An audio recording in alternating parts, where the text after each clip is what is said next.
Alright, we're going to try this again. My name is Steve. You've been listening to a replay of Missing Kids TV episode number 23. The original 5 segments that you just got done listening to for the last 2 hours or so were originally recorded in May of 2002. Back then, or 2012, I mean. Back then, there was a glitch at the end of those 5 segments, much in the same way that there was a glitch just now. Many months later, it is now February of 2013 that I'm recording this specific segment, and go figure, the glitches are following me some 9 months later, go figure. But at any rate, I want to thank you for taking the time to listen to this replay. It is my hope that you will hit the follow button and follow along with all of our broadcasts. It is my hope that you will share this broadcast with others and make it go viral. Make it so that people understand the horrors of human trafficking. Make it so that people understand what kind of things are going on out there. I'm still friends with Angel. I still talk to her on a consistent basis. She's doing fine. You can follow her at Angels Fight for Justice if you type that into Facebook. Angels Fight for Justice.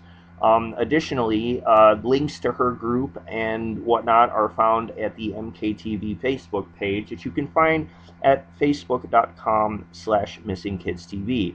If you're listening to this on YouTube at youtube.com/missingkidstv, I encourage you to hit the subscribe button to follow along. And for the rest of you guys, I want to say thank you. My name is Steve. You've been listening to MKTV, and we will be back again next week. So with that, I'm signing out. My name's Steve. Thank you for listening. And you are listening to Missing Kids TV. This is episode number 23. And this is a very, very special episode today, guys. I'm not doing any bells, no whistles, no sound effects, no music, no nothing. Just me and a very special guest that I have on the show today. This show is, dedicated to a girl named Angel. Angel is not her real name. It is just a pseudonym that we're going to be using for the purposes of this particular episode. Angel is a survivor of human trafficking. She had an attempt made on her, and certain events occurred, and for the next 2 hours we are going to be talking about Angel's story. So at this time, I would like to welcome everyone that is listening to this live or on a replay to Angel. Angel, say hi. Hi. Hello. How are you doing? I know we had a little, an incident for those that have listened to last week's episode. Is everything okay with you? Yes, I'm apologizing to everyone for that little incident. Okay, well, we had a lot of audio glitches and whatnot last time. This particular episode is being done in this fashion because I feel that this particular subject in this particular episode is way too important to risk having dogs barking, phones ringing, coughing, wind, screaming, yelling, whatever. This is far too important a subject. Other people may possibly be listening to this episode, and lives may actually be at stake. So for those reasons, that is why this particular episode is being done in the fashion that it is being done.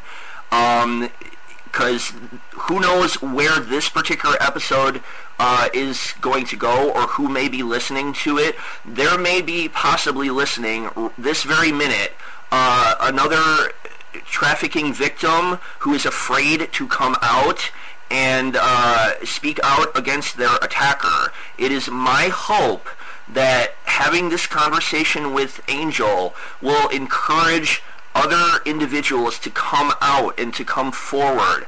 And because of that, and because of the fact that lives are at stake and potential predators' lives, may be affected, and we have the potential to stop them and whatnot. That is why this particular episode is being done in the fashion that it is. I will not be taking calls in this episode. I will not be playing videos. I will not be playing musical clips. I will not be doing anything like that on this particular episode.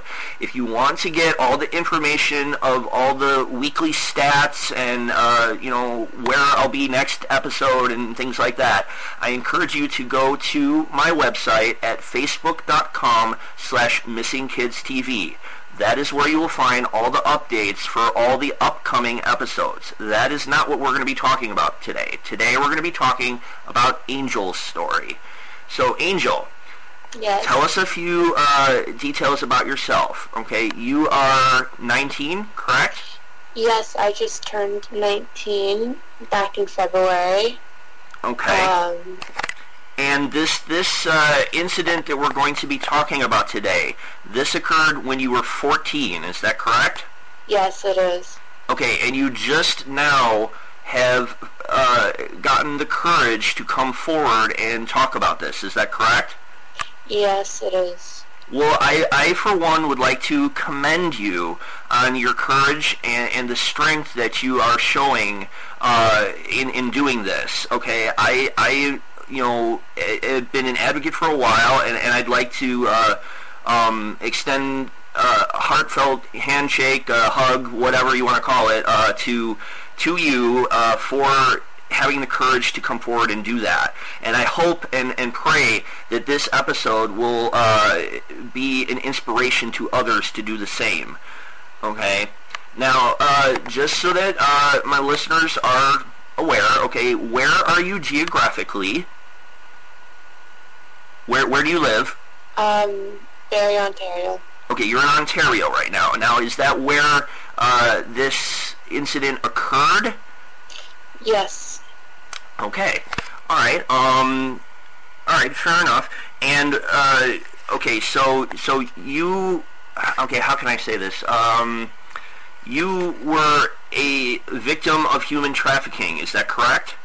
Yes, attempted human trafficking. Okay, attempted human trafficking, which is, very significant traumatic event. Okay.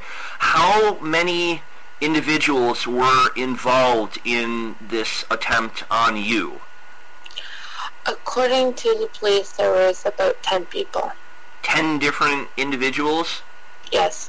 All in the same time? Yes. On, separated time. Okay. Can you elaborate on that slightly? Can you, Yes, I can. The police said I started at House A with 2 individuals, and they think that I ended up in multiple places because where they found me was not where they first looked for me, because they got a hint from someone saying that I was at this house. Meanwhile, they found me at a different house. Okay, so you were, if I understand correctly from what we had talked off the air, I believe that you were at a party, I believe, and someone put a drug into your drink. Is that correct?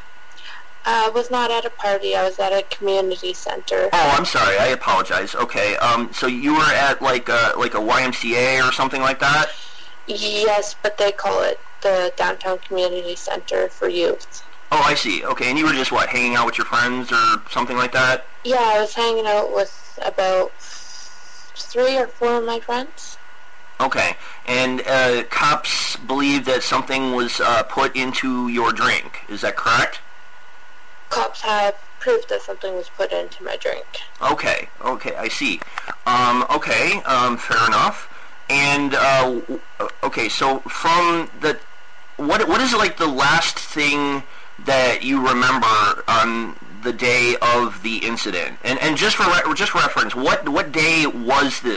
what year or what, 2007. It was in November. Okay, so November of 2007. Okay, and then what was the last thing that you remember happening to you, or that you can recall before you went from place to place, or they took you from place to place, I should say? Last thing I remembered was looking at a restaurant, walking onto the trail, and then turning around and seeing a shadow. And that was one of the perpetrators? Yes. Okay, so you had something slipped into your drink. You were walking home, was it? Yes. Okay. Yes, I attempted to walk home. You attempted to walk home, and then you were abducted? Yes. Okay. And what? Okay, that's very traumatic, and I sympathize with you there. Wow, that's very scary. Okay, what is the next thing that you remember happening to you? The next thing I remember was cops opening a door. Okay, and was this on the same day? This was you said this was November of 2007. Do you know the exact day? Yes, November 11th. November 11th of 2007. So the next time after you were taken by these individuals, now was it one person at the time that took you, or was it several? Or you don't remember? One person walking up to me. I'm sorry? I only remember one person walking up to me. Okay, you said it was a shadowy person that walked up to you. Yeah. Okay. And then the next thing you know, was it the same day, or it was a different day, or? It was exactly 24 hours on the spot when the cops found me. Oh my goodness. So, Exactly. do you have any idea what happened in that 24-hour period? Yes. Around the early morning of the day the police had found me, I remembered a female walking into this little room they had me in. It was dark, so I didn't really know what was around me, so I just kind of sat in the corner. And I remember her coming up to me and threatening me, saying she has a gun, blah, blah, blah. And so this was another perpetrator, or was this another victim? This was another perpetrator. Did you know who this person was? Have you ever seen this person before? I saw them earlier the night before at the community center, but I made no contact with them. So, in other words, on the night of the quote-unquote party or whatever, on the night that this had occurred at the community center, you had seen this particular girl before, but you didn't recognize her, you didn't know her before, but you knew that she was at the community center before. Is that correct? Yes, because I walked into the gym and I saw her standing there. So is it how do I say it? Is this a theory then that you were quote unquote being scoped out, for lack of a better term? Like they were watching you for a while, so to speak? Well, it was exactly 24 hours. I remember getting on the bus and going to another house, and that's all I really fully remember. Okay, so all right, let me rephrase the question for you then. Okay, the girl that you woke up to holding the gun on you, you said that you saw her previously in the community center before, but you didn't know who she was, correct? That is correct. Okay, but you saw her. Was it just that one day before, or you've seen her like multiple times before that? I went to the community center twice, and the second time was when I went missing. She wasn't there the first time. I see. Okay, and you believe that this girl and the other gentleman, and you said there were up to 10, that they knew each other? Yes, according to the police, it was all planned out. Oh my goodness. See, now on this particular show, now I've done episodes in the past where I've talked about a group of individuals known as the smiley face killers. Are you familiar with the concept of the smiley face killers? Yes, I am. Okay, now it's been my understanding that groups of individuals like this exist all over the country and make coordinated attacks to capture individuals. I just earlier today I saw on the Lifetime network, I saw a story about Holly Bobo, who's a missing 20-year-old. And according to that particular case, she was last seen by walking off with a person in camouflage on her property. So it's logical to assume that if the things with like the smiley face killers is a fact, if there is such a group or several groups or several unrelated groups of individuals that are targeting specific people, then it stands to reason that this group of individuals were targeting you. Would that not make a little bit of sense, do you think? Or it makes a lot of sense. Okay. Okay, hang on one second here. All right. I don't even know how to ask these questions here. Hang tight one second. You know, my show is known for technical glitches, even when I don't have any technical glitches going on. So we'll have a little hearty laugh about that. So, all right. So the next thing you know, there is a girl holding a gun on you. Did she make demands of you? Yes, she threw clothing at me, told me to put it on, and that if I didn't listen to her and follow her directions, that she'd pull the trigger. And she was the only person in the room besides you at the time? Yes. Okay. What else was in the room? Was it just a blank room? I've heard stories of, you know, rooms such as this in which there is absolutely nothing in the room. There was just a mattress on the floor. Were there, like, locks on the doors that you were aware of? I never really got up to look. Okay. And, like, when I opened my eyes, I got scared and just panicked. And you were 14 at the time that this happened, correct? Yes. Unbelievable. Absolutely amazing. Wow, okay. And, okay, so I'm assuming that you did as she stated to do. Yes. Okay. What happened next? Did somebody... We walked down the hallway. She gave me, not my shoes, someone else's shoes. She told me to put on the shoes. Like, I wasn't wearing any of my clothing. I was just her clothing or someone else's.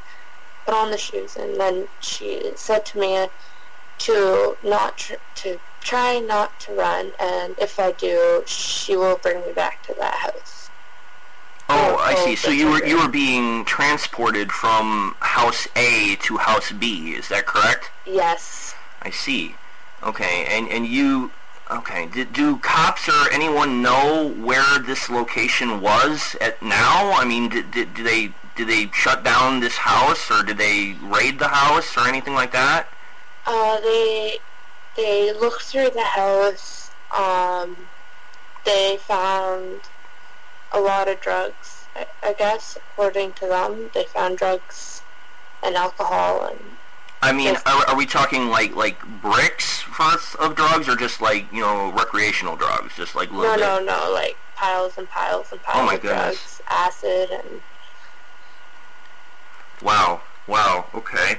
I'm assuming that these 10 individuals are all currently incarcerated or caught or on trial or something like that? What had happened was, the moment I went to the police, after they interviewed the guy, they always give a warning. They say, don't leave the city, blah, blah, blah, right? Okay. He picked up his things, left the girl at the house. Okay, alright. Okay, I'm going to have to take a step back here for a second, because there's a missing gap here, okay? Alright, so they were transporting you from house A to house B. The girl was accompanying, she was staying behind in the house, in house A?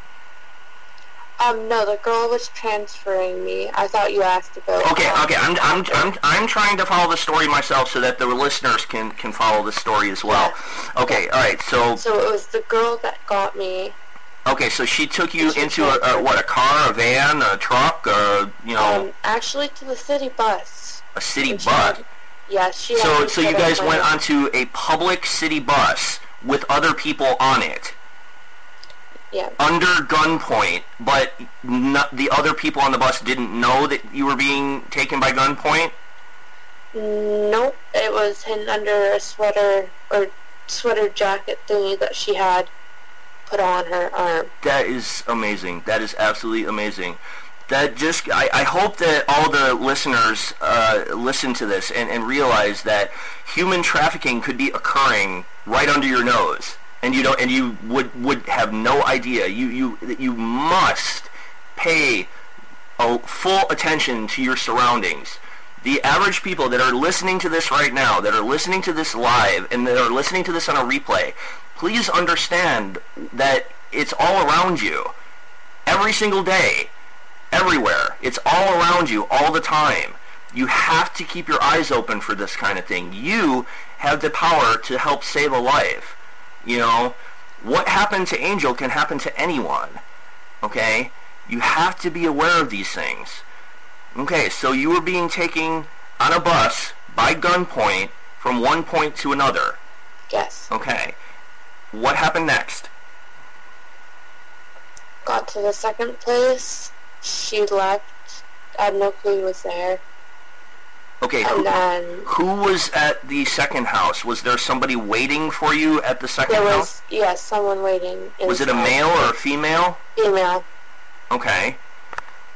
So it was another female. Okay, and then the first female left, is that correct?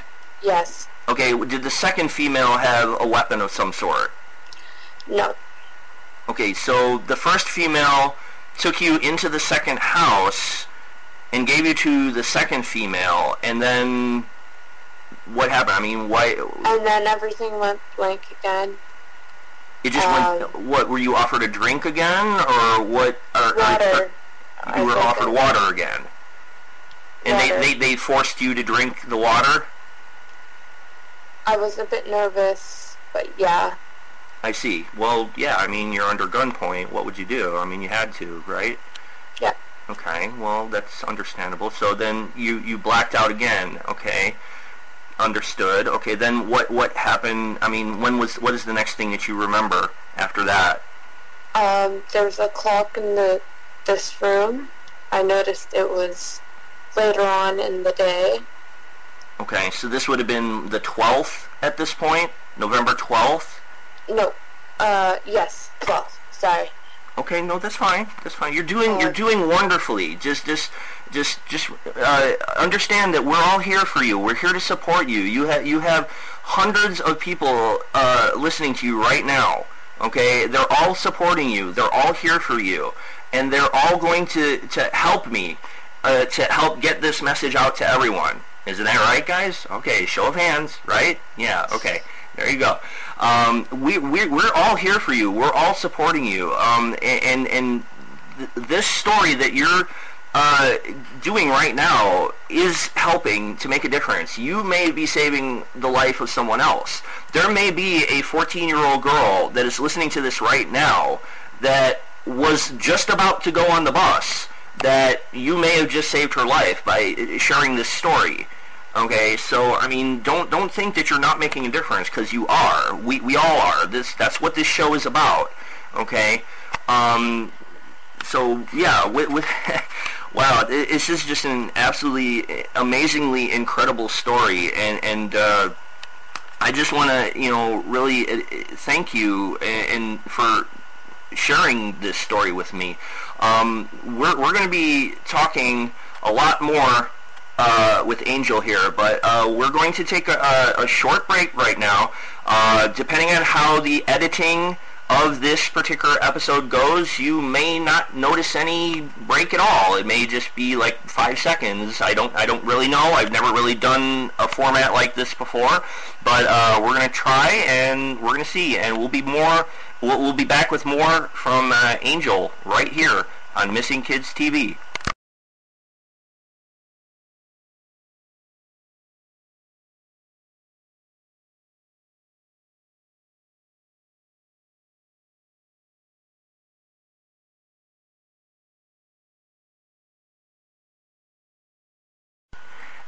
And we are back here on Missing Kids TV. This is episode number 23. Now, for those of you that are just joining us, I'm going to give a recap of what's happened so far. But first, before I do that, I have to kind of explain a few things here. Now, for all the listeners here, it's only been maybe 30 seconds or so from the last segment to this segment. However, for us, it's been about 4 days, okay? The first segment was recorded on Saturday, and as we're recording this, it is now Wednesday. So the second segment is now Wednesday. So we have to kind of throw that out there so nobody gets confused or anything like that. I still have with me as a guest is Angel. Angel is not her real name. She is a human trafficking survivor. And we are talking about Angel's story today. So say hello, Angel. Hi. Hello. Okay. Now, for a small recap of what I talked about in the first segment here.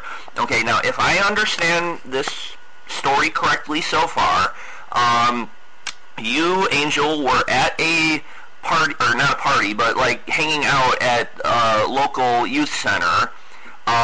You tried to get a drink of water and found that it was a drug of some sort was put into your drink. You were walking home from the youth center when you passed out. You realized that you were being followed by an unknown male. You ended up being passed out and put into some sort of a vehicle and taken to House A.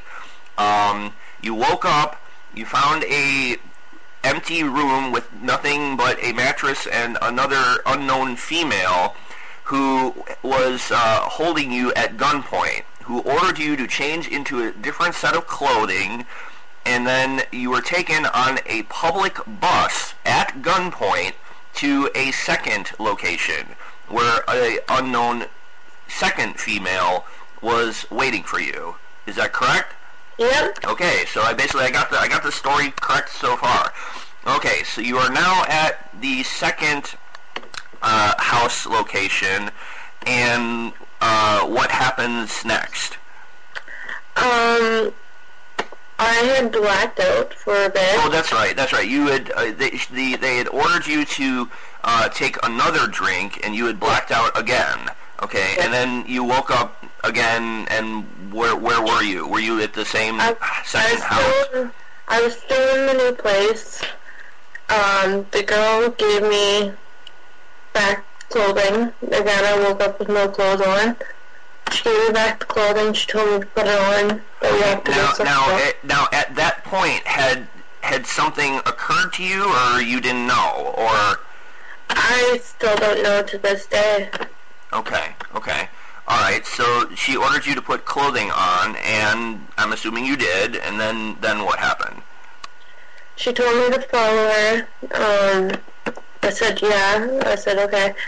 Because by the second time, I didn't want a chance to go pulling out a gun. Okay. Now, so at this point, you didn't see any kind of a weapon or anything? No, just this girl that was taller and much older than me. Okay, so she was in what, her 20s or 30s maybe, or? 30s. Okay. And had you ever seen this person before? No, I haven't. Okay, so this second person, you hadn't seen this person at the YMCA or whatever? Nope. Okay, alright. Okay, and then what happened? I did what she said, of course. I followed her. I put on shoes. She took me to on a different public bus, one that I was not used to. Okay, now at this point, were you being held by gunpoint or no? No, I just followed her because I was scared of her pulling out a gun like the last girl did. Okay, so you were 14 at the time, and you were scared and confused and didn't really know what to do, and you just obeyed her orders because you were afraid of what would happen if you didn't, basically. Yes. Okay, understood, okay. Then what? We got onto the bus. She told me to not look up, just like the other girl. She said, go to the back of the bus. But the first girl had you at gunpoint, whereas this one did not. But she was older, and I would assume taller, bigger, whatever. Yeah. Oh, I see. Okay. Okay, continue. Yeah. So then we had gotten on the bus. I followed her orders. I went to the back of the bus. Not all the way to the back. It was two-seater. I sat down. All of a sudden, I heard someone whisper my real name, but we'll say Angel. Okay. Okay. And so the lady met like a fourth person on the bus then? No. 10? I'm trying to explain that. Okay. So I kind of looked at the front first to make sure the girl wasn't looking. She was still putting bus fare in. I looked behind me, and there was two people that were with me the night before. Oh, two of your friends? Two of my friends, yes. Oh, okay, and? And I quickly moved out of the two-seater and sat in between the two friends. I hugged them, and I told them that I was scared. Okay. Did you tell them what was going on, or not yet. Okay. So she's she's putting the bus fare in the front of the bus. You managed to sit down in between your two friends, and then what? She looked up, and then she yelled in the bus for me to move. Okay. Then one of the girls' friends started a fight with her. Said, no, she's not going anywhere. We're going to take her home. The girl said no. The bus driver then pulled over and kicked the girl that had me, not the two friends, the girl, off the bus. Okay, so the trafficker was kicked off the bus? Yeah. Okay, and then you and your two friends were alone on the bus? Yes. And you were able to escape? Is that how you escaped? That's kind of how that was my escape. Oh, okay. So, all right. So I guess that's really good then. But so you have no idea who this woman was then, and I had no clue who anyone was other than the whole time, the night before and the day, and I just had no clue. Okay. I guess this might be a silly question, but I'm wondering why a human trafficker would use a public bus as opposed to like a car or a van or something like that.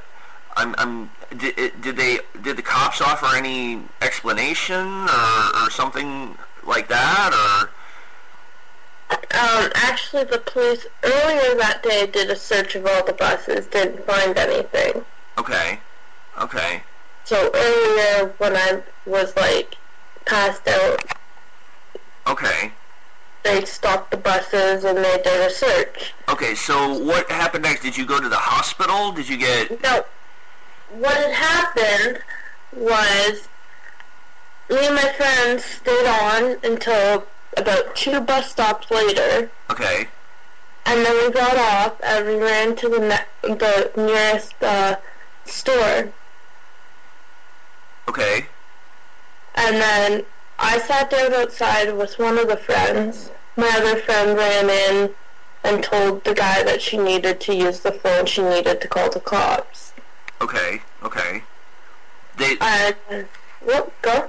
I'm just saying. I mean, you didn't get checked out. You didn't go to the. No, I did. Like, this is still before the police showed up. Oh, I see. Okay. Continue. As I was sitting outside, I had the hoodie up still, I had a sweater on, I had long pants on. And these were all not your clothes, correct? No, they were not. Okay. Alright. So then my friend got me to put the hoodie down. She saw some bruises on my face. Oh, okay. She said, what happened? I said, they tried to hurt me. the guy raped me, and then I said I was at more than one place. I don't know what happened at the second. Okay, so you, at that point, you did know that somebody had done something to you?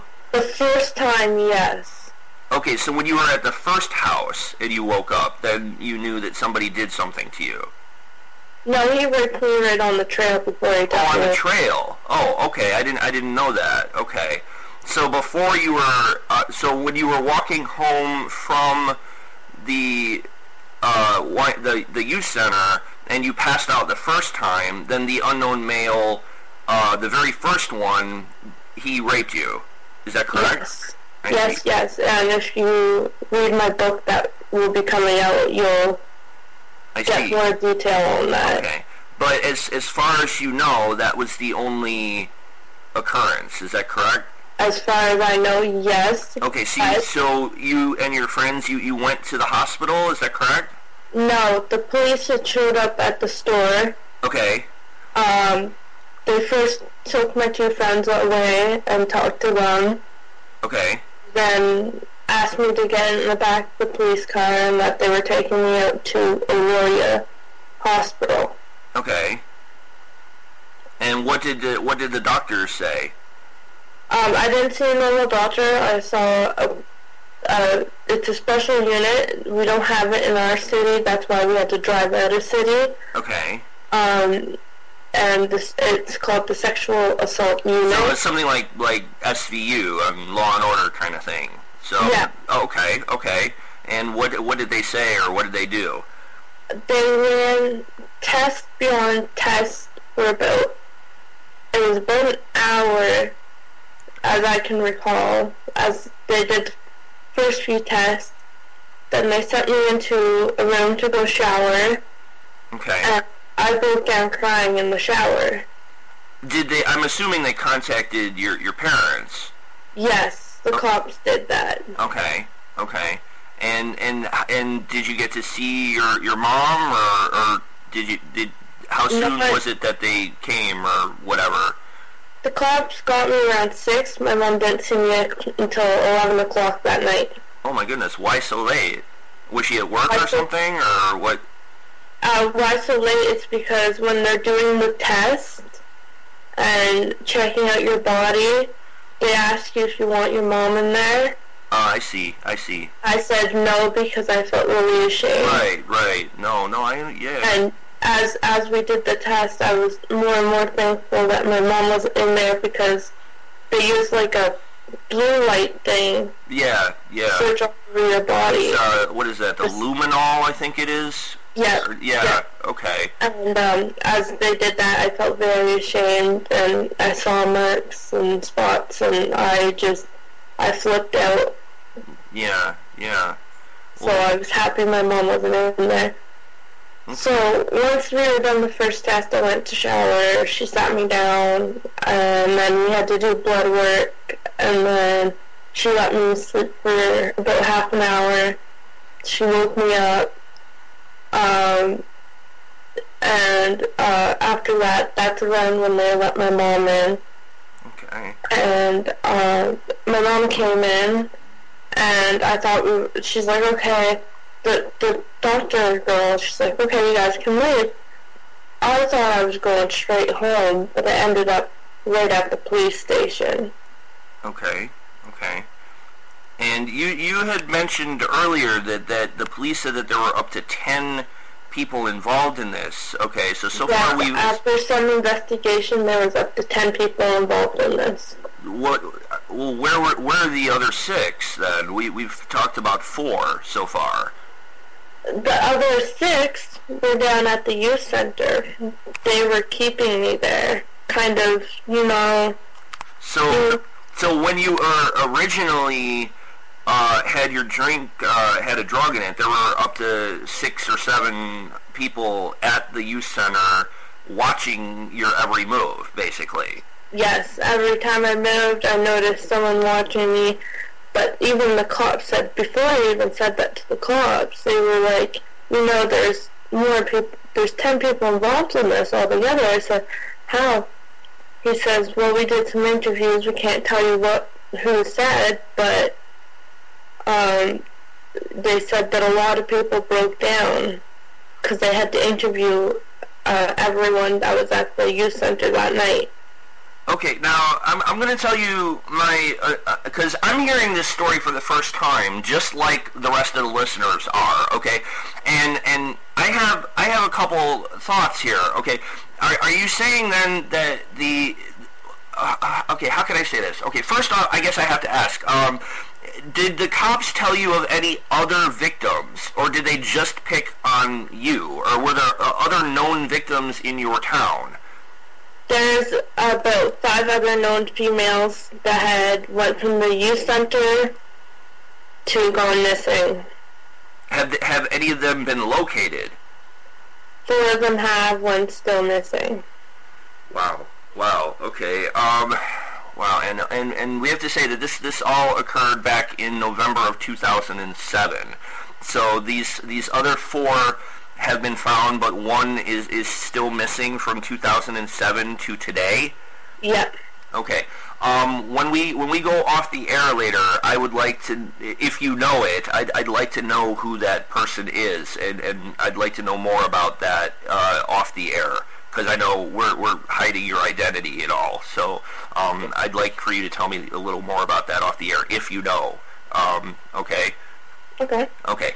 I guess one thought or one thing that was going across my mind is that the police in the area, they said at this point that they knew that this was all going on at the youth center, but yet they didn't warn anybody. They didn't, like, I mean, what, were they conducting a sting operation or something? Or, I mean, how is it that they just basically let this happen, or they let this go on? Actually, 2 years after my case was reported, they closed down that youth center. Well, that's still 2 years, though. I would have expected it in 2 days. You know, how is it they were closed down for about 3 weeks. 2 days, like a day after. Okay, now you may not know this, but do you know, like, when these other 5 individuals went missing? Was it before you? Was it after you? Was it like at the same time? The one still missing went missing before me. Okay. In about January of that year. Okay. And then the other were 2 were the 3 were before, but I don't know the other 2. Okay, so okay, I guess what I'm saying is, so from now you're in Canada, so I mean maybe things are a little different in Canada than they are in the United States, but because I'm in Indiana, I'm in the United States, so I don't know, maybe police work is a little different there, but I'm trying to understand then if somebody went missing in January of 2007 and is still currently missing, and granted they shut down the youth center 2 years after your case, how is it that somebody went missing from the youth center in January and yet you didn't know anything about, I mean, if the cops knew that there was human trafficking going on in January of 2007 at this location, why they didn't, like, stop your incident from occurring? Do you get what I'm saying? The reason for that, I actually have the answer for that, was because I actually went after the youth center after I had gone missing, after they found out the guy's real age, and they kind of asked, wow, what was he doing? Like, the cops asked him, wow, what was a 20 to 30-year-old doing in the youth center when they're only up to 19? They said, I don't know, the cops knew his real age. They knew him really well. So this guy had been arrested before, apparently. I guess. Yes, He has been arrested before. Okay. But was there like a cover up, or was this in the news before or something? Or? It was completely covered up. The police, they kept thinking, oh, it's a youth center, they're getting youth off the street. When meanwhile, it's just getting youth into human trafficking. So I get, okay, so were the cops, like, in on this, I guess? Or I mean, would they just not reporting the fact that this was going on, or what? I mean, I'm trying. The center itself, the people that worked there didn't know this was going on. How? Okay, so how is it that they didn't know any of this was going on? I guess because they're so blind. They didn't pay much attention to people there. Like, I can remember that from that night. They didn't pay much attention to people that was there. Okay. All right. Okay. All right. Well, okay. What I'm going to do, I'm going to take a quick break here, and then we will be back with segment number 3 on episode number 23 of Missing Kids TV.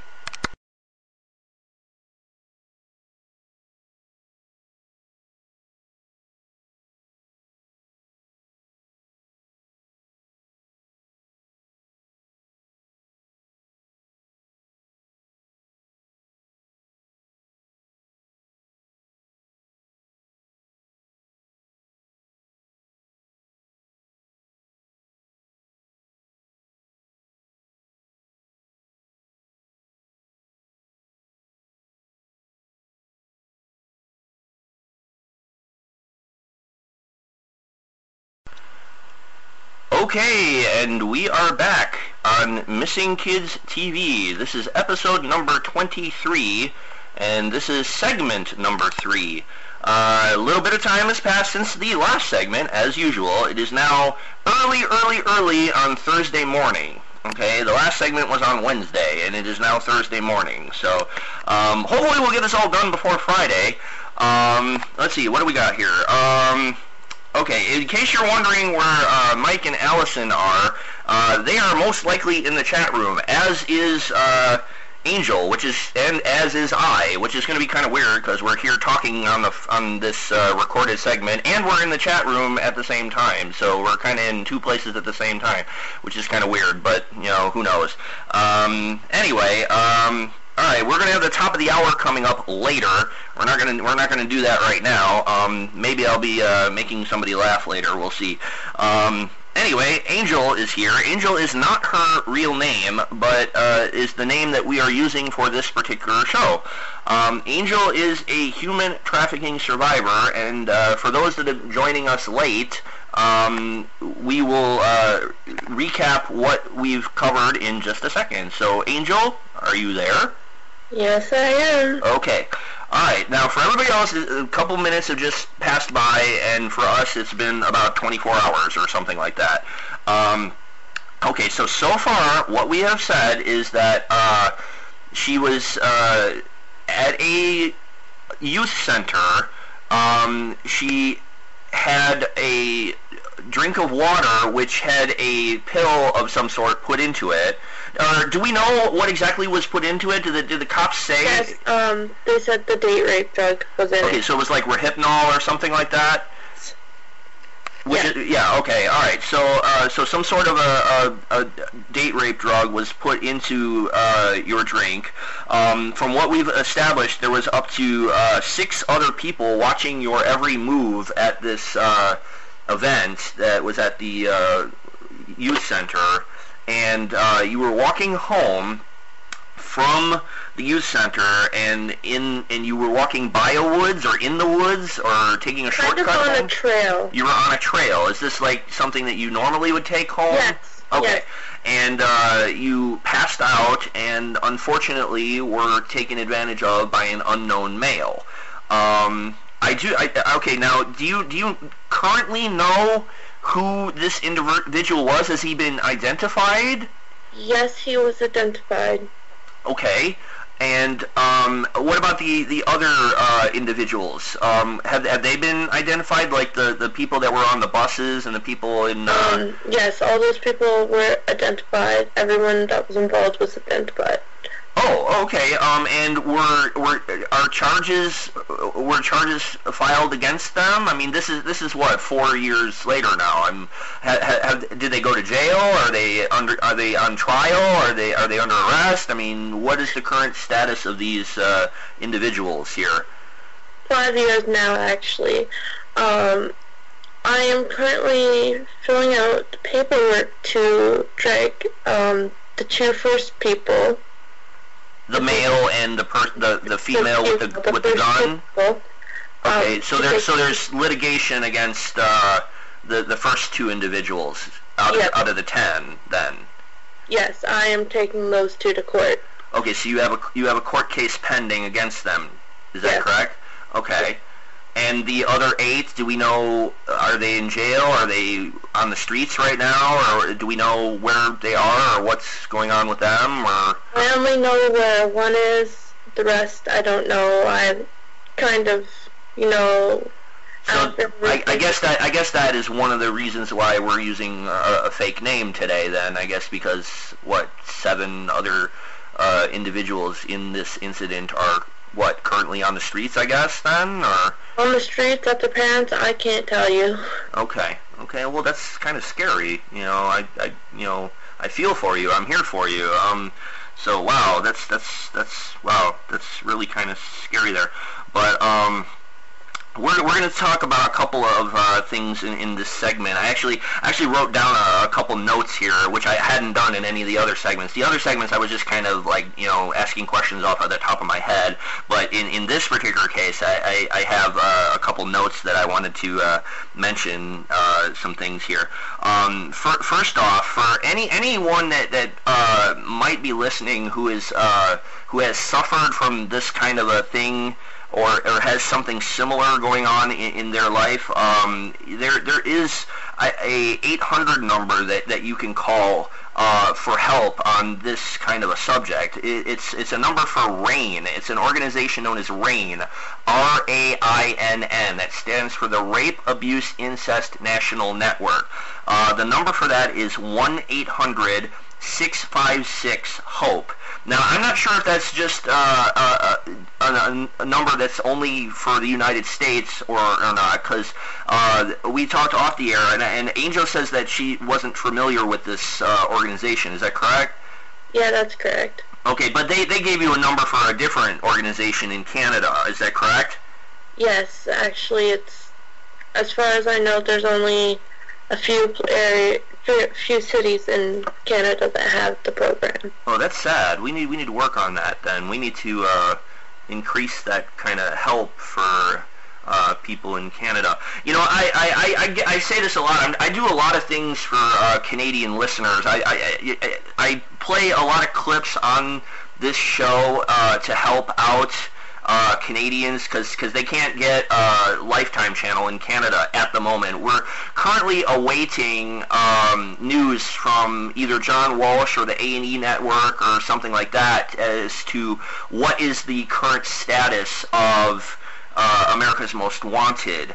I have a fan in the chat room and in the Facebook page that I have at facebook.com/missingkidstv by the name of Karen.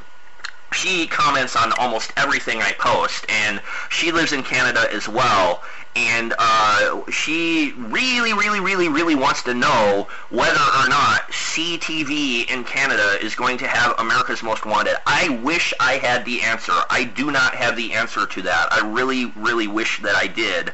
I've been trying to contact a lot of different people as to whether they're going to get the show, and I don't have an answer, unfortunately. I do have information which I call the fringe factor, which you can find out information about that on my website. I'm not going to talk about that right now. I'll talk about that next week, but I'm not going to talk about that right now. Yeah, so there's a couple things that I did want to mention here. You, Angel, have helped promote this show in a good way. You have helped to change this show in a good way. Because we are doing this show in the format that I'm currently doing it, where I'm recording all of these segments in the quiet because of the severity of this particular subject, I've had to number the segments. I mean, this what I'm talking and recording right now is segment number 3 of this particular show. I don't yet know how many segments I'm going to have. Probably like 5 or 6, I think. But we'll see.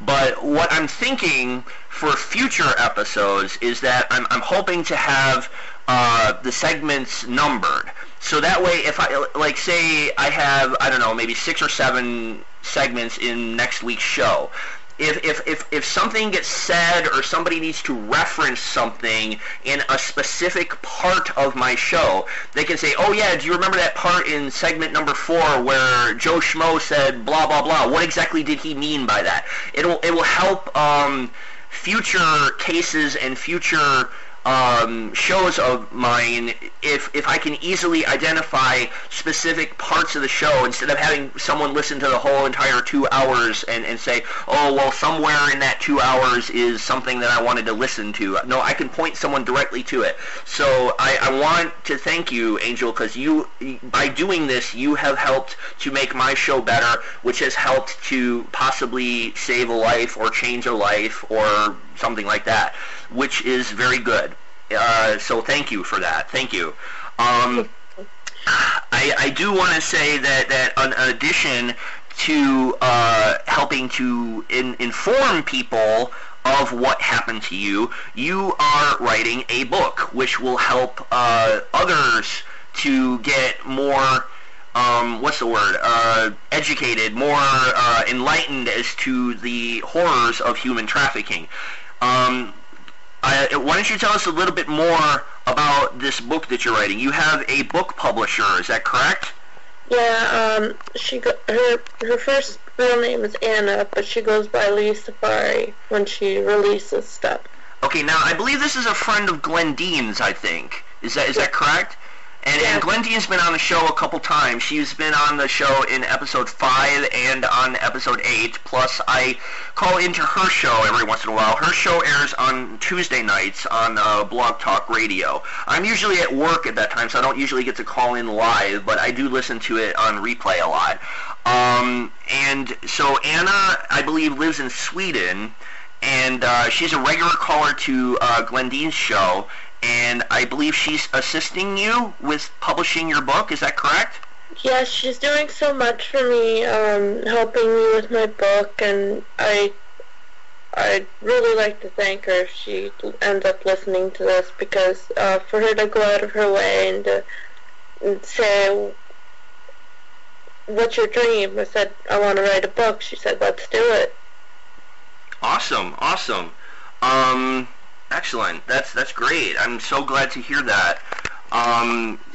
Did you now? I think off the air you said that you wanted to say a small quote from your book. Is that correct? Yes, it's a okay. Go right ahead. The floor is yours. Go ahead. Say something, a line or two from your book here, or say. Go ahead. This happened to Angel when she was only 14, and she still lives with memories at the age of 19. She feels alone. She feels sad. Can we blame her for having feelings like that? I don't think so. Absolutely. You know, I mean, unfortunately, this incident is something that's going to stick with you the rest of your life. And it's my sincere hope that this never happens to anyone else, okay?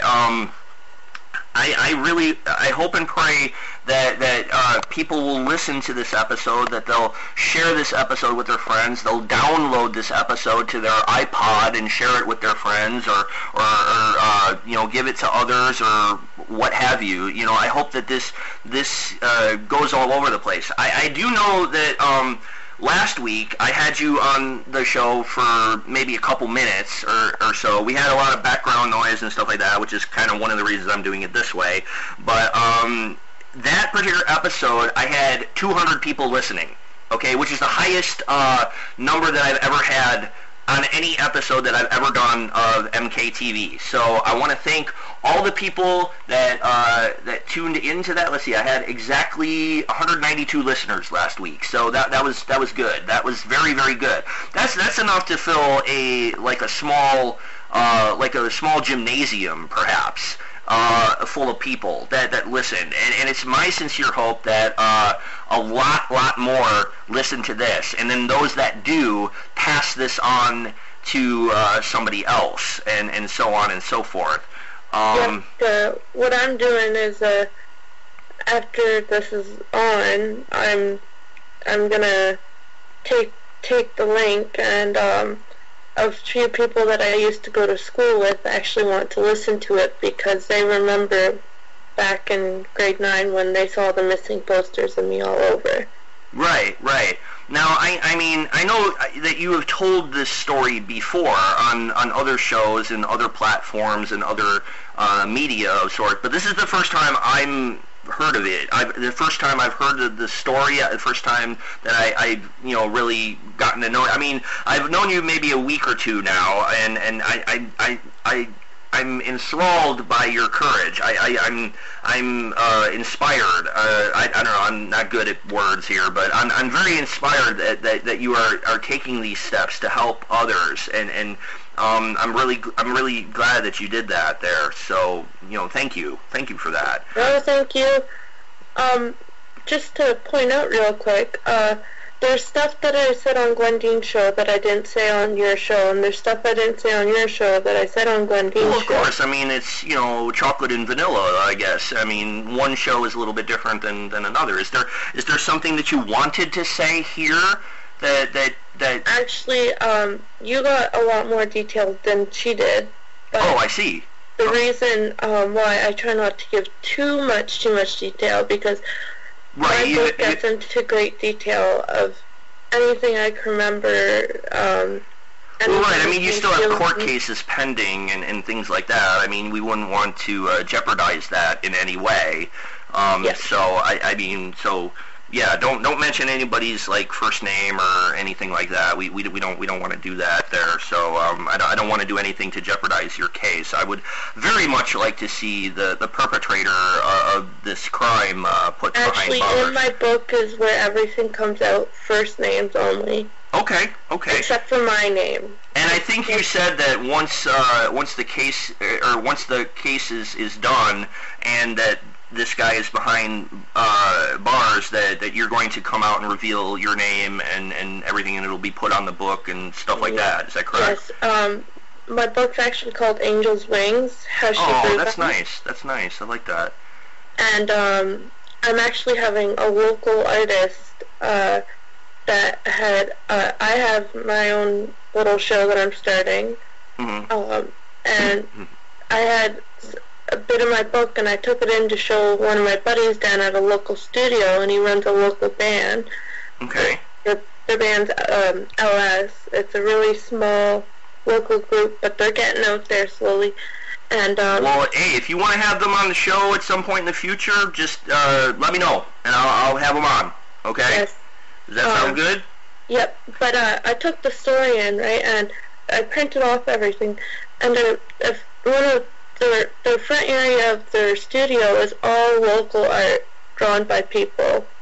Okay. And one of the artists actually came in to drop off something, and she saw the picture on the front of my book, and she heard me talking to LS and saying that I want someone to draw me kind of a different angel for the front cover of my book. Mm-hmm. And she said, I'll do it for free.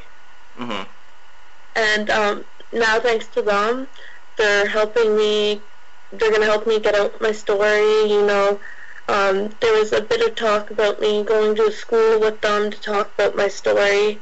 Cool. Great.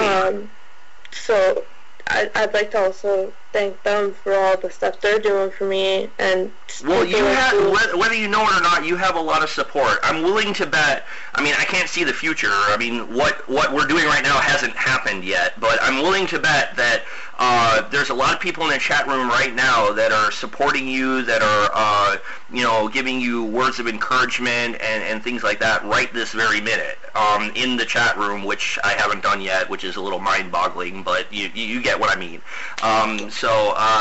Yeah. If I have timed everything correctly, which I don't know if I have, but if I've timed this correctly, it will now be 2 o'clock. It will now be the top of the hour. If I've added my numbers correctly, it'll now be the top of the hour, and we're going into the second hour, like right this very second. if I've added everything up correctly. Now, for this particular episode, I'm not going to be playing the musical accompaniment and blah blah blah that I normally do to get people to go listen in on the second hour and stuff like that. So I'm going to fake it. So I'm going to fake it a little bit here. So Angel, say the following words. Say, the manhunt starts right now. The manhunt starts right now. Yeah, there you go. Okay, so that there. Now we're in the second hour. Okay, so that's about as close as we're gonna get to that. So hopefully that made you laugh a little bit. So I don't know, but anyway, I did want to make one comment before I end this particular segment. Okay, in the last segment. I mentioned something about the police in this case. Now we'll talk a little bit more about that a little later on, but I did want to say that in my opinion, and obviously I don't know all the details of the case, and for obvious reasons we can't say every single detail about the case for obvious reasons, because you have a fake name, we got the case still in court and stuff like that. But it seems, just from a listener's point of view, that the cops kind of dropped the ball on this case, being as how some incidents occurred in January of 2007, and your incident occurred in November of 2007. Now, I believe that you can say something about one of the cops in this case. Is that correct? Yes, and I don't mind. Okay, go ahead. Name. Go ahead. The lady that handled my case, I don't know her first name, and actually directly after my case, she got demoted from a detective down to a police officer. Okay, well then, I guess justice was served, sort of, in a way. But I wanted to mention that in cases in the past, I mean, your case is not the first case where it appears as if the police mishandled the case. The most recent case being what's happening in Sanford, Florida, which I actually covered a little bit about this last week. We talked about the Trayvon Martin case last week, and some people believe that the Sanford police mishandled the case by allowing George Zimmerman to go free after he claimed the Stand Your Ground law. That's going to be debated in the courts starting, I believe, May 29th, I believe, is when the case, or when the case goes to trial, I believe. So that in some aspects is the police dropping the ball, and then of course you can always go back way back to the case way back in 1981 of Adam Walsh. For those that are not aware, the Adam Walsh case had a couple of police in that case quote-unquote botch the case. The person who eventually 27 years later was accused of murdering Adam Walsh by a guy by the name of Otis Toole, Toole. He confessed to the crime back in, I forget the year, I want to say 80-something, 83 maybe it was, something like that, and he confessed to the crime, and they had his vehicle, which had blood stains in the vehicle, which one would assume would have been Adam's, in evidence when he confessed. He then later recanted the confession, and the police in that case, because he recanted, ended up destroying that evidence, which would have proven that Otis Toole killed Adam Walsh. So the police dropped the ball. They ended up 27 years later apologizing to John and Reve Walsh for mishandling the case. They publicly admitted that they mishandled the case. So police, unfortunately, police are only human. There are some that are exemplary. I mean, for example, we have the All-Stars coming up this week. In fact, voting for the All-Stars is going on right now. It ends tomorrow. If you haven't done that yet, please go to amw.com and vote for your favorite All-Star. But unfortunately, they're human. They make mistakes sometimes, and we should not hold all police as being incompetent or being corrupt or anything like that, because not all police are. So, a good majority of the police that I've encountered are genuinely out to try and make the world a better place, just like you and I are trying to make the better place. Now, I'm not a policeman. You're not a policeman. As far as I know, you're not police, right? But we are still also trying to make the world a better place. So maybe we will, maybe we won't. I don't know. I only go one day at a time, and I try to do my best. Okay, well, with that, I'm nearing the end of the allotted time on my nice little camera phone here, so that will be the end of segment number 3. In just a moment, or in just a few seconds for all the listeners, we will be doing segment number 4. And you are listening to Missing Kids TV.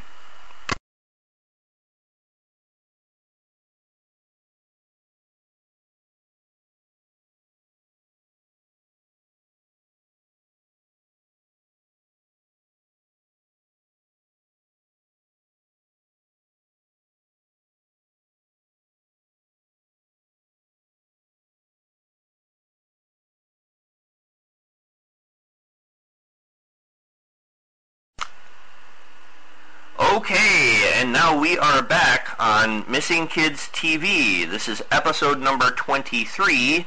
We are on segment number 4. A little bit of time has passed. It is still Thursday morning. Let's see here. I have some technical glitches on this show. Oh, really? Yeah, okay. Yeah, no, I do. I have technical glitches on this show from time to time. So I know just a few seconds have passed for all the listeners, but it's been maybe, 2-3 hours or something since the last segment. I've been talking with Angel off the air a little bit, and let's see. Now, I am going to probably get rid of Tom the cat. I know he's been kind of my mascot for the last few episodes. Anytime I have a technical glitch, I use Tom the cat and telling me that, don't you believe it. No, I don't have technical glitches. But I'm going to change him into a different mascot. Now, if you want to find out who that mascot's going to be, you're going to have to tune in next week. I already have it set up and everything, but you're going to have to tune in next week. So you're going to have to come back next week and find out. We are talking today with Angel. Angel is not her real name. It is a fake pseudonym that we are using for the purposes of this episode. Anyway, Angel is a human trafficking survivor. She is doing several projects. One of them is, SYM Radio. Is that correct? Yes, SYMradio.com. And that I believe is my friend David's show. I believe that stands for Speak Your Mind. Okay, and you're what? You're a co-host? I'm a co-host. Also, I have my own show that they will be running off once they fix the SYM Radio is having some technical difficulties. Technical difficulties? Don't you believe it? Yeah, no, that runs rampant. I know a lot of my friends have technical difficulties. I was listening to Glenn Dean's show on Tuesday, and she had like her internet crash halfway during her show. So Blog Talk Radio itself, in general, is kind of known for having technical difficulties. I have them on almost every single episode. I have technical difficulties in one form or another, so we'll just go from there. Okay, one thing I did want to mention though is as is kind of like a standard procedure for me. As it relates to many of the cases that I talk about, is that I in my own free time, will go and search details of cases online. Okay, and I tried while we were off the air in the last couple hours, I tried to look up a little bit of information about your case and similar cases that are similar to yours, okay? Now, your case took place in Barrie, Ontario. Okay, that's in Canada for those that are geographically challenged. And anyway, I found a similarity, shall I say. Now this could possibly be the fifth person that we were talking about that went missing. Now I don't know this for a fact. I'm just going from what I was able to find on Google and other such searches. Now I came across a person by the name of Alexandra Flanagan.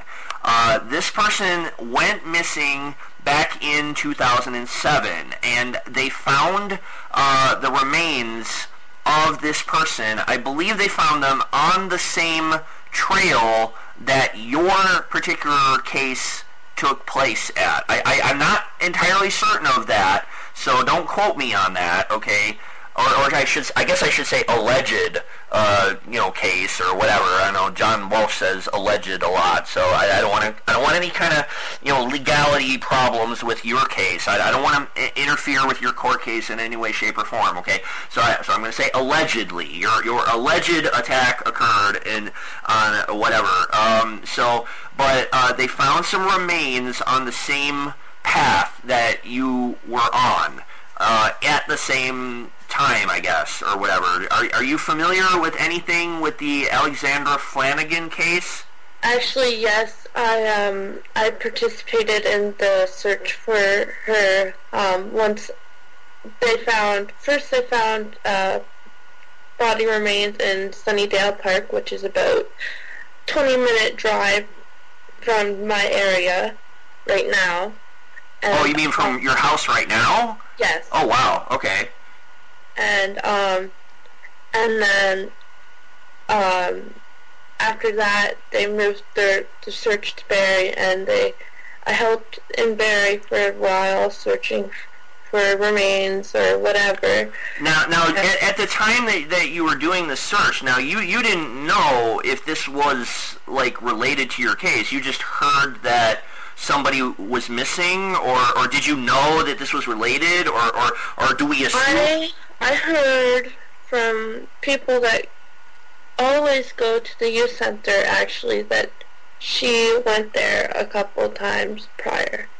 Okay, so you said that the youth center was shut down at a couple years out, so this would have been, 2009 that it was shut down? Yeah, 2009. Okay, now I do believe that she went missing in 2007, and her remains were found in 2011, I believe. From the webpage that I'm currently looking at. I'm not going to say the webpage on the air, but I'm looking at a webpage about this on as we speak, as I'm recording this on Thursday morning. I'm looking at a webpage in Canada about the Alexandra Flanagan. I'm sure that if you did a Google search yourself, you could probably find it. It was one of Canada's biggest case acts. Oh, really? Actually. Yeah, that would not surprise me. Now I love the last sentence on this particular webpage I'm looking at. Major crime investigators are not releasing results of this evidence search. No, of course they wouldn't. Because I believe not only is it a major case or whatever, but your case and I guess the other four. That's a good question. Is the other four people that were found, did they have cases pending? Do you know?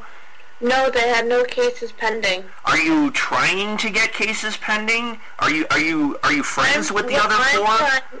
What I'm trying to do is I'm trying to at least get. It's no longer our local police I'm going to, or our local court.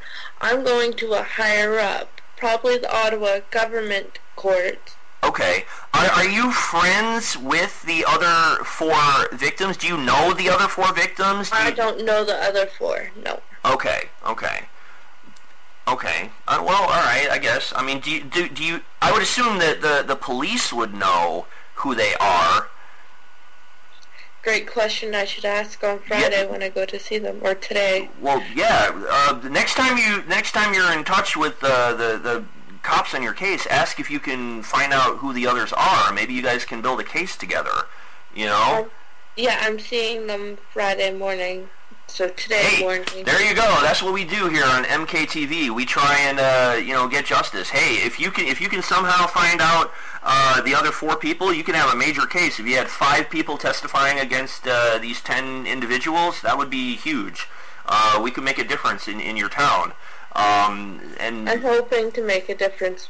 Oh, you are. You are making a difference right this very minute.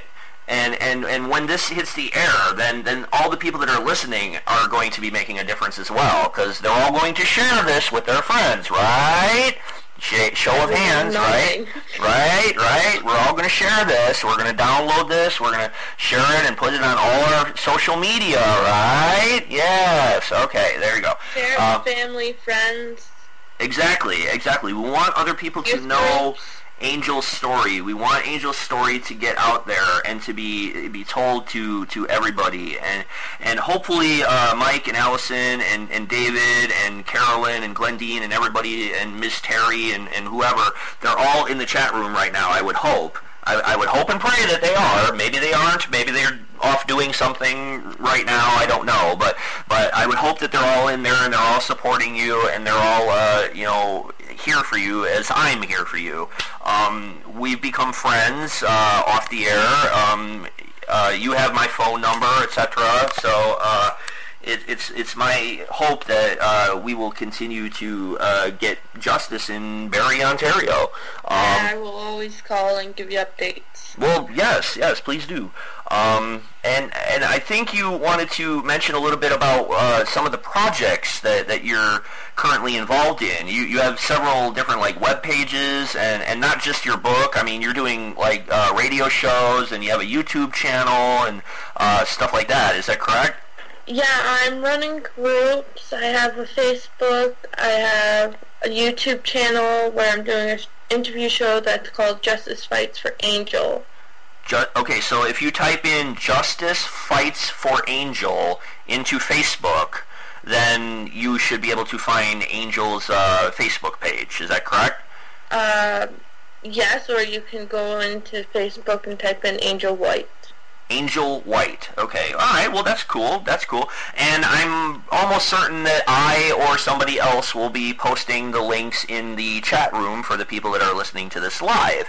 Now, if you're listening to this on a replay, and if you're not, then you should be, because don't just listen to it live, listen to it on a replay, so we get a lot more hits and lots more other good stuff like that.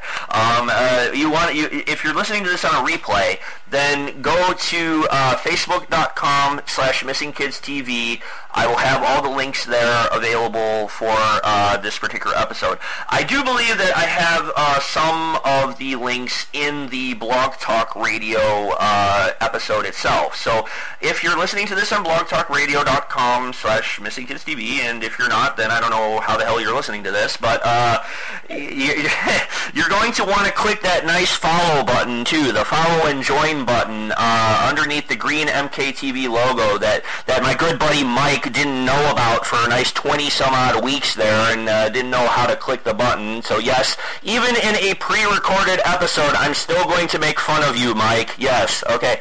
Yeah, you're going to want to do that. You're going to want to click those buttons so you know when my show is, and you're going to want to do that, okay? I have all the links and everything up there. So tell us, what other projects are you working on there, Angel?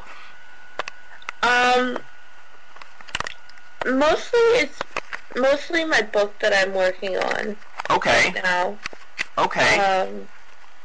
I find working on a book, I thought it was going to be like a couple days it was going to be done, but see, the book goes all the way from grade 9 all the way until my happy ending, which I'm not going to give away. I already have my happy ending to my book. Right. I think I mentioned. Did I mention that? I don't remember if I mentioned that on the air or not. I don't know if I mentioned that last time or not. I write backwards sometimes. Yeah, but okay. Now, I think you said you wanted to say a small quote from that. Actually, I wanted to share a bit of it. Okay, go ahead. A little bit of it highlighted here to share with you. Sure. The floor is yours. Let's get a small sampling of Angel's book here, real quick. Okay. Angel got to live with her mom and aunt. She thought they were going home. She fell asleep in the back of her aunt's car as they drove. She heard her mom's voice about half an hour later. Angel sat up and saw the cop station. She started to shake. Her aunt came to the back of the car, opened the door, and asked Angel to get out.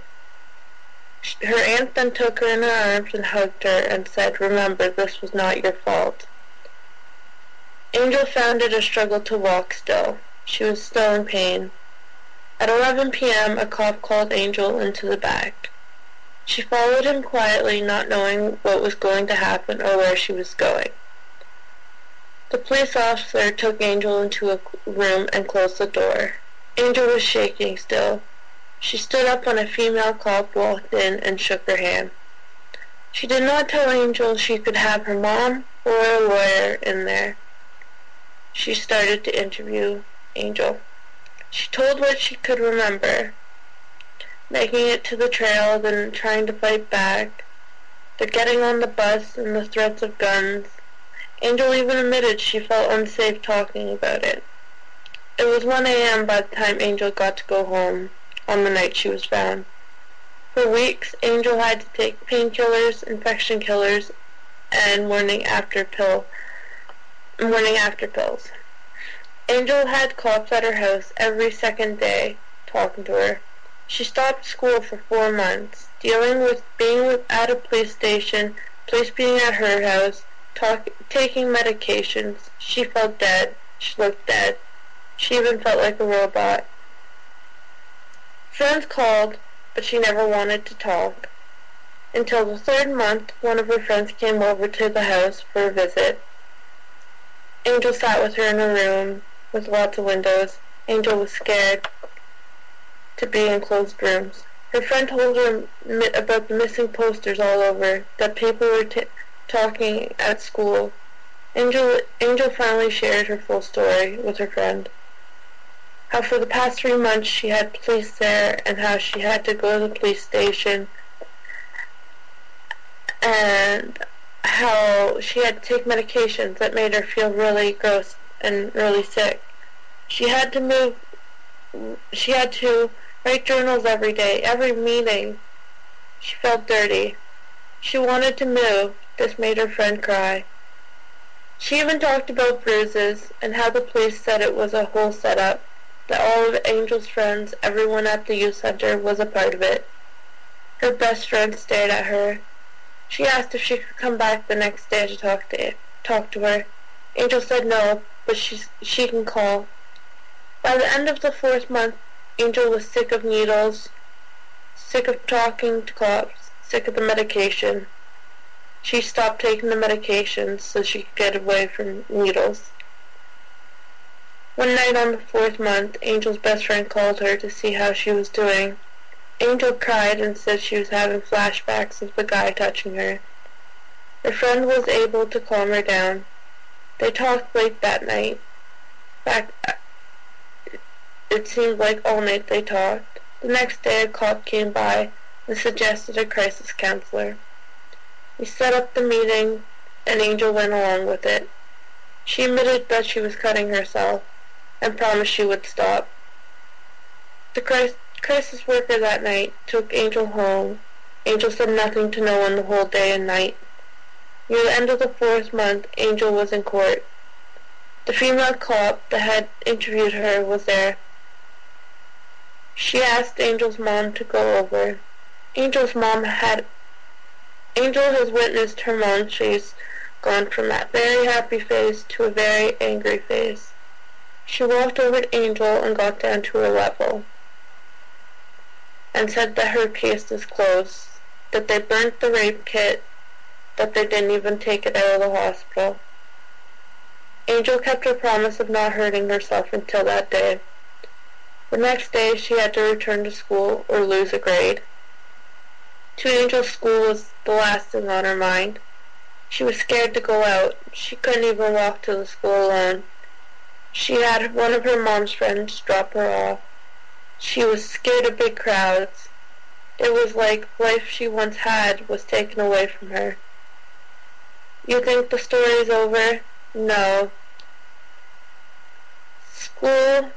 As she went to school every day, she developed a depression, hearing the rumors, not being able to say anything, scared to say anything.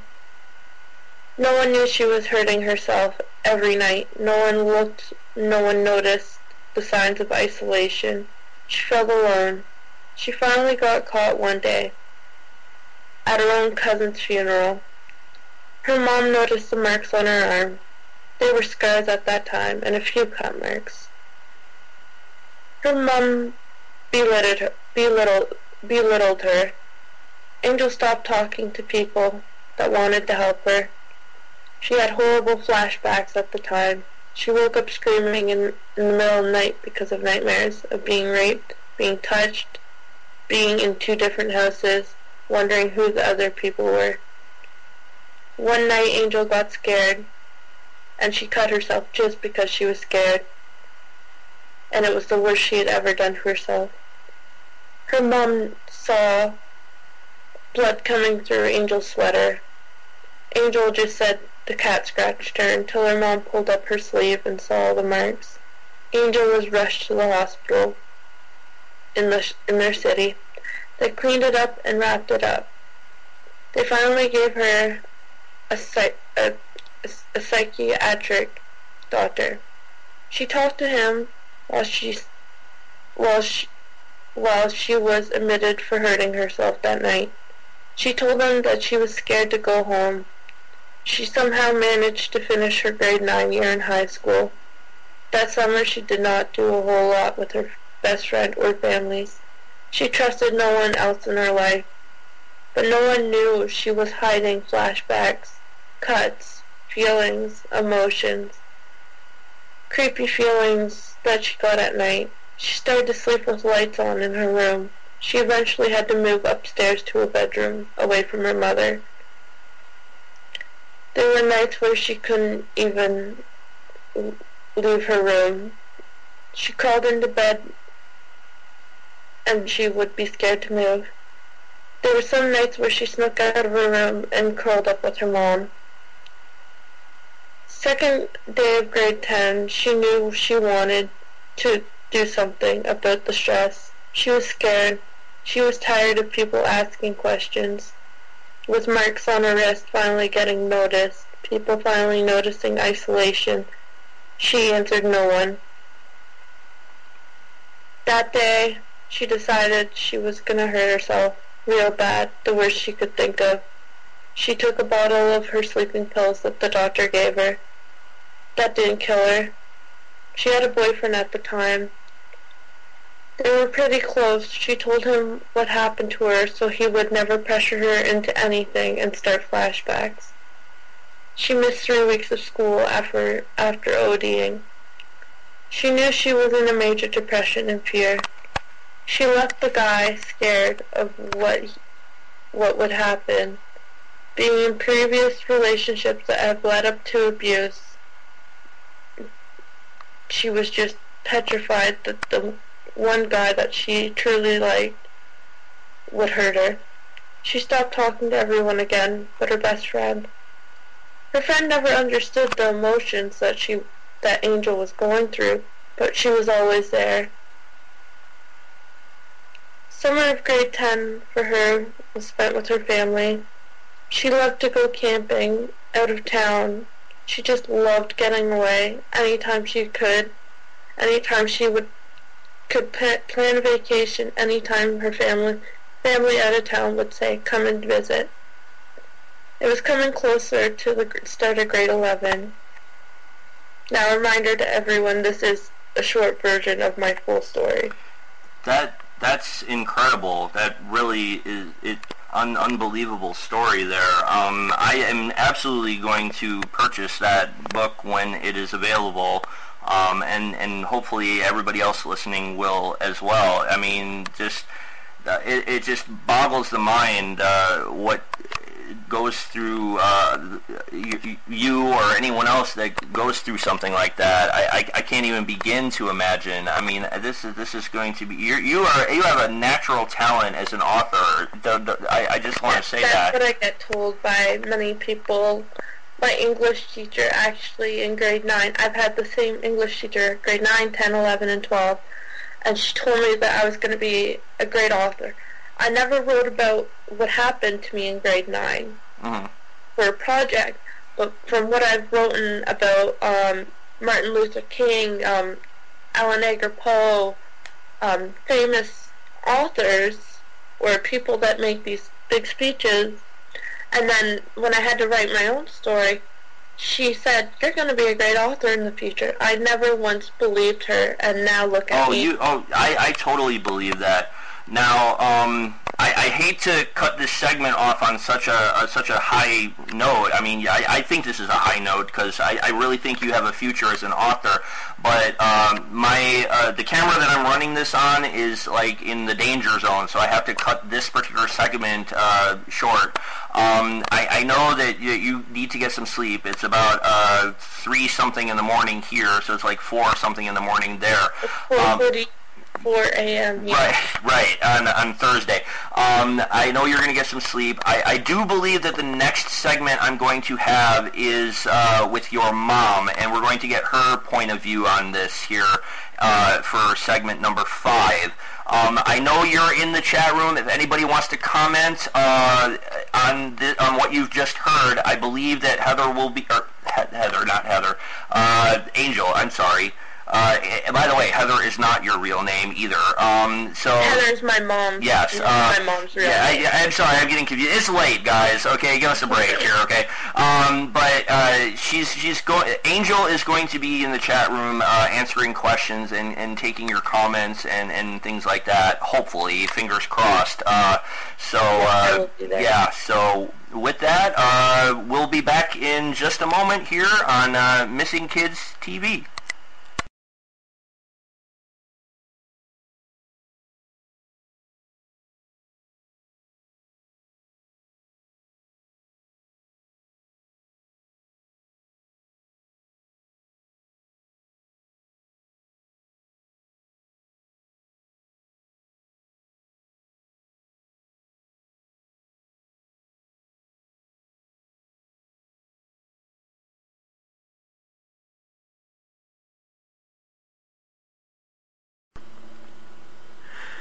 Okay, and we are back here on Missing Kids TV. This is episode number 23.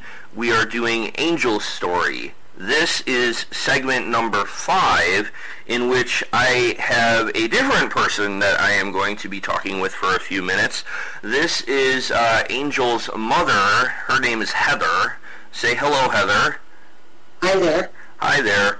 Okay, I've had you on the show before, I think, yes?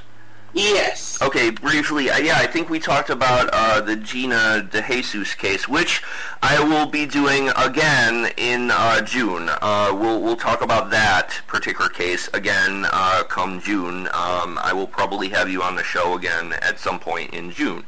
But for now, we are talking about Angel's story. Now, Angel's your daughter. Angel is not her real name. We are using a fake name for the purposes of this episode and kind of in general. What we've it is now, let's see here, it is now 9 o'clock Central on Thursday, which would be 10 o'clock Central your time there in Canada.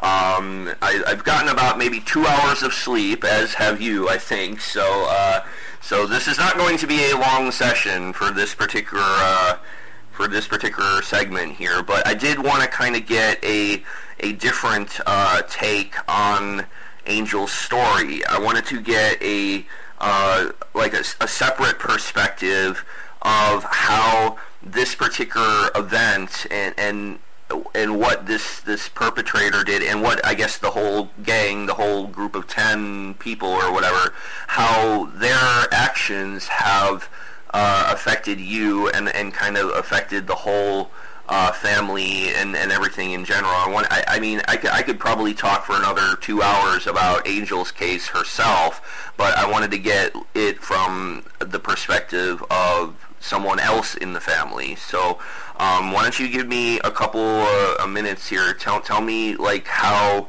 this event has affected you and your family here. Well, it's changed our lives forever. It's hard to explain. It's been a roller coaster ride, and it's changed everything and the way you look. It's like you never look at life basically the same. No, I mean, life will never be the same, and that's for myself, my daughter, and for my son, and my family, the immediate and the extended family. It's changed everybody forever. Right. Now, I want to say though, in the event that there are other missing, or should I say, more trafficking people that may be listening, or this may be spread to other mediums or other social networks or something like that, that your family has not totally been changed for the worse. I mean, you guys have somewhat gotten closer because of this event. Yes, like we're all for one and one for all, no matter what. But yes, it's brought a lot of people, everybody, a lot closer. Okay. Aunts, uncles, cousins, brother. So, I know you're very active with helping out your friend Nancy in her case for Gina. So, I mean, are you how shall I say it? Are you like an advocate, like me and her? I mean, are you writing a book? Are you doing? No, I'm just helping Nancy and Felix out with Gina's case. It went cold. She went missing 8 years ago, and it's been cold. The case has been cold for a few years now. Okay. And I got Nancy. I got Gina her own Facebook page. Oh, that's great. That's great. I'm working with the family, even though I'm in Canada and they're in Ohio, and we keep in close contact, Nancy and I, and we talk on the phone. Let me ask you, I mean, how closely are you working on, like, the court case for Angel, or, like, the police, or whatever? I mean, do you keep in, like, a lot of contact with the detectives on the case, or... No, I don't deal with the police. There's workers and other organizations that will take care of that part. Okay, because I know Angel's 19 now, so I mean technically she's an adult now. I mean, this is she. She said in her segment, she said something about that she had to go on Friday morning and talk with the people on her. I mean, so is that something that she's doing on her own, or is that something that you are doing with her? There's only so much I can do with her being over 18, but the incident itself happened when she was a minor, so that's I'm curious on how that works. I mean, well, it's changed. Like once she gets to 18, like you know. Well, I mean, I'm not a lawyer. I don't know a lot about law or anything like that, so I'm not sure how like something like that plays out. I am quite involved in Angel's case. Oh, I did not mean to suggest that you were not. I apologize. Okay. Don't think that I'm trying to belittle you or anything like that. I'm not trying to suggest that you're not involved in every way. I would assume that as a mother that you would be involved in every way possible with Angel. That's for sure. I was just trying to gauge whether you were like launching your own investigation or something like that. No, I'm just following behind Angel, and I back her up 100% along with our family and Excellent. friends. So she's not alone. That's for sure. Has she approached you for like commentary or anything on her book, or is that just like that's her baby, but pretty much? The book is her baby, and what she tells me is I'll have to wait and buy the book. Okay. All right. But she has also told other family members too. Oh, I see. So she's very secretive. She's very secretive. She goes off by herself to write her book. Okay. Now, I would assume. I mean, I've had other guests on this show before. I've had Glendine on the show. I've had Carolyn Bishop, who is I guess the victim of the Charles Edwin Klein case, for lack of a better term. So I've had other people on before, and I'm how do I say it? I'm trying to get the point of view of a mother. I mean, Glendine talks very highly of Jesse and in Jessie Foster and her case, and I have a lot of respect for Glendine, and I'm trying to gauge your case. I mean, whereas just to play for an example here, okay, Jesse is most likely still out there somewhere, and but there's I don't know how to say this. There's a little bit of a difference between someone who's missing and you can't see them every day, and yet someone who's been the victim of a crime, but they're still with you. So you have to forgive me because I don't always say words in the exact correct manner. I apologize if this is not coming out correctly. But what I'm saying is there's a little bit of a difference between supporting and loving and whatever someone who is missing, okay? Because I mean, I support Glendine, and I care about Jesse just as much as anyone else. But I also support you and care about Angel, and I also support Nancy and care about Gina, and so on and so forth. And there's hundreds of other cases out there that I would do the same. But do you feel as if there's a little bit of a difference, being as how Angel's not missing? You know what I mean? So well, she was missing. Well, I know what the pain is to have your child gone and not knowing where your child. Right. I mean, I am a parent myself. I mean, my little boy is going to be turning 6 later this month. So, I mean, I do know what it feels like to be a parent. Now, I being an advocate for 5 years almost, I do know what it's like to be an advocate and to deal with cases on a daily basis.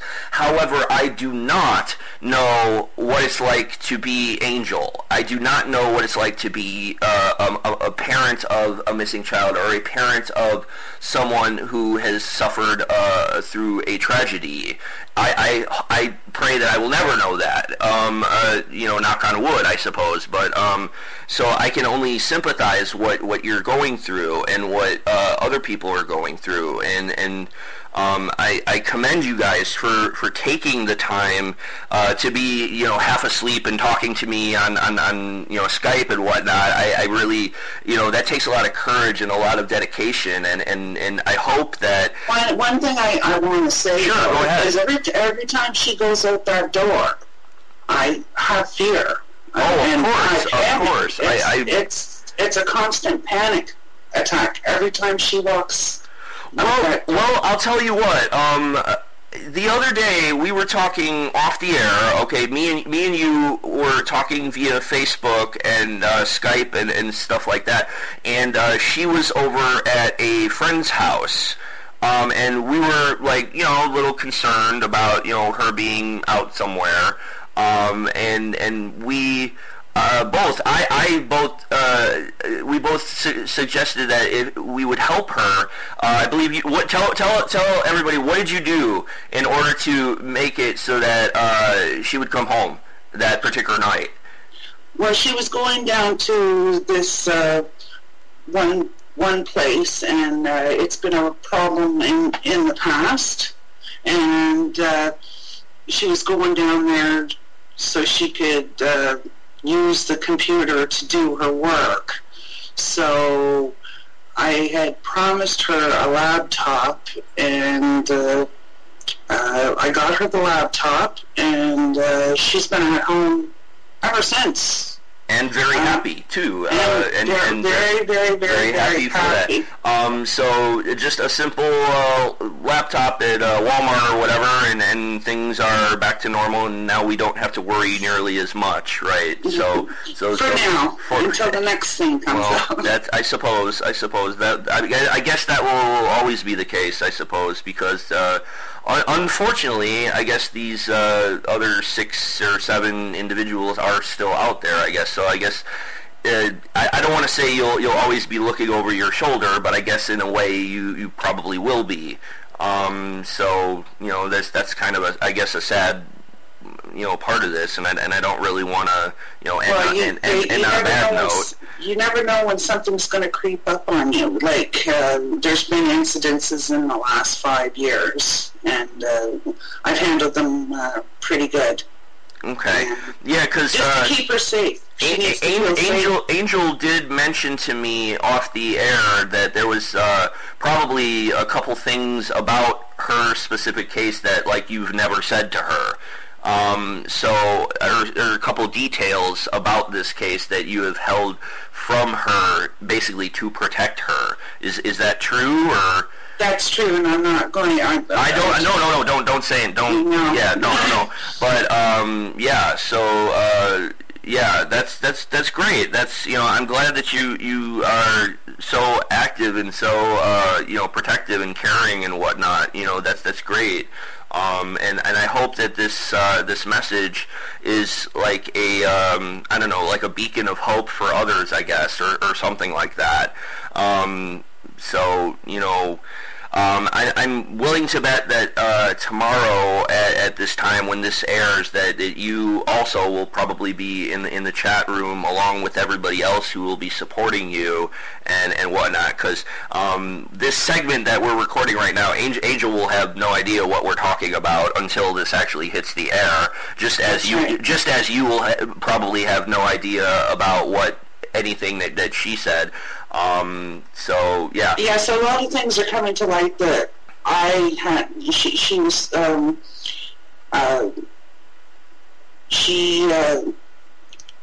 kept things to herself. So there's some things that I do know, and there's other things that I don't know.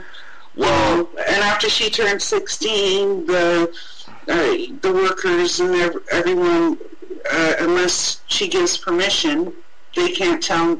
Right. Can't tell me anything. Well, let's not get too much into that. I don't want to jeopardize anything. Okay, because for example, just a few hours ago, actually, I had to edit out a word in part 3 of this show.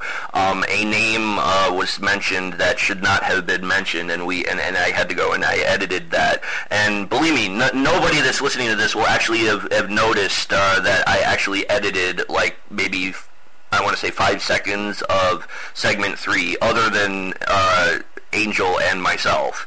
So I did a flawless editing job there. So you guys will listen to this later, and you'll see what I'm talking about. But yeah, okay, so I'm actually nearing the end of this particular segment because I wanted to try and leave about 10 minutes or so for Angel to possibly call in live tomorrow.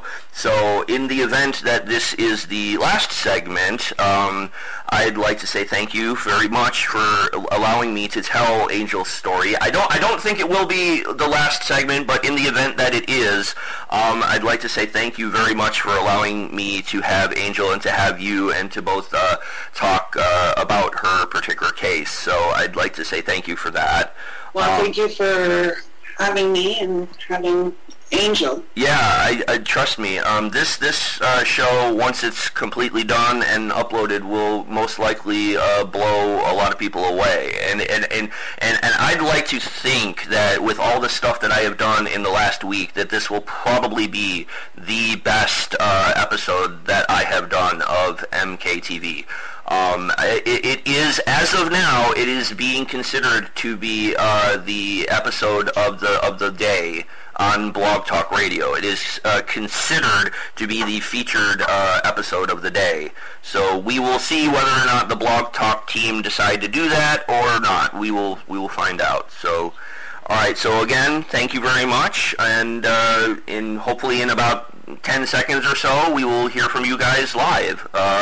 So with that, I'm Steve, and this has been Missing Kids TV.